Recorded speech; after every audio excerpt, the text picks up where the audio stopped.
Hi everyone, in this video for differentiation 1 we will be discussing about the sum rule, product rule and division rule for mathematics in the IIT-JEE. Basically you'll use a lot of these formulas for questions which are relevant to JEE. The idea behind this part of the video is to introduce you to these concepts. There are two further videos which go on to more complex things like chain rule and then combining all these rules with chain rule. So the idea is just to give you a basic introduction in this video.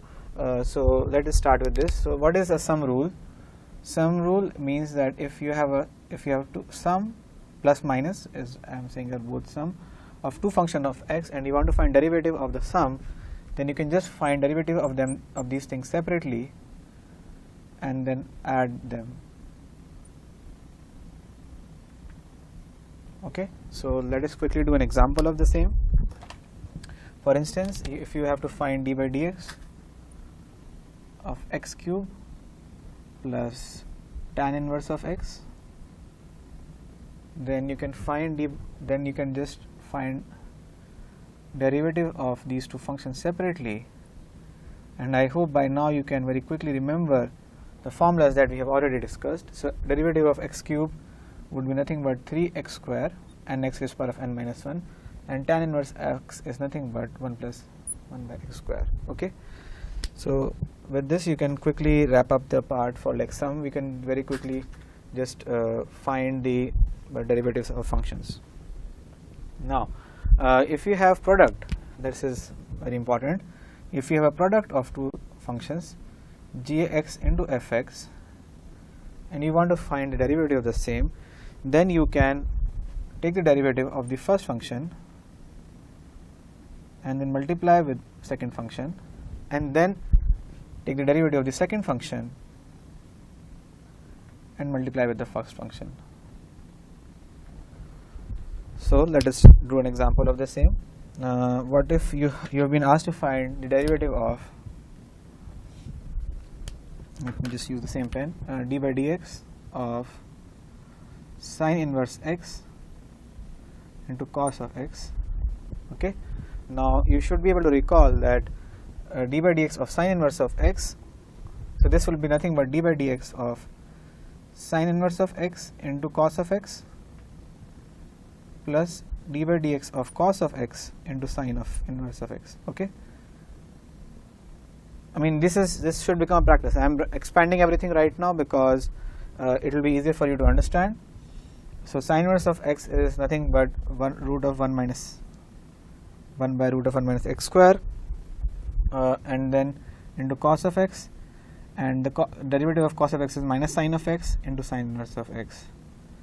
So this is your answer. Okay, however, like as I said, currently I am just very slowly going through these things, but with time you should practice them and you shouldn't be writing like this. You should just directly write the answer. Okay, let us do another one problem for division. If you have two functions like g of x by f of x, then this is a little involved. Then you square the function in the denominator and take the derivative of the first function, multiply with fx, and then you subtract the derivative of the denominator. So here order is important. You have to remember to take the derivative of the numerator first. Here you could have taken derivative of any one, but here you have to take the derivative of the numerator one and then multiply with the denominator, then derivative of the denominator multiplied with the numerator, right? So let us do an example like on this side. If we have d by dx, so let us try to derive the derivative of tan x, because we know the derivative of sin x and we also know the derivative of cos x, right? So if you have to find derivative of sin x by cos x, we know the answer is derivative of tan x, and that is sec square x, but let us try to derive it. So we will first have in cos, we will take the square of the function in the denominator, and then this is cos square x. Then you have the derivative of the sin x. First you have to take the derivative of the numerator, so this is cos x into cos x, right? And then you have to subtract the derivative of the denominator, which is minus sin x, and then multiply with the numerator. So this is nothing but cos square x plus sin square x by cos square x, and hence this is sec square x, and we know that this is the derivative of tan x. So I just wanted to briefly touch upon the different rules. These rules we will be using extensively over a lot of problems, and I hope you benefited out of this basic examples of showing how to find the videos, how to find the derivatives of different things. You should remember that we are using formulas of sine inverse x, tan inverse x freely, like I have discussed in the previous videos. These formulas should be on your fingertips. These are very important. Basically, practicing in differentiation is super important, because with practice you will be able to solve problems fairly easily.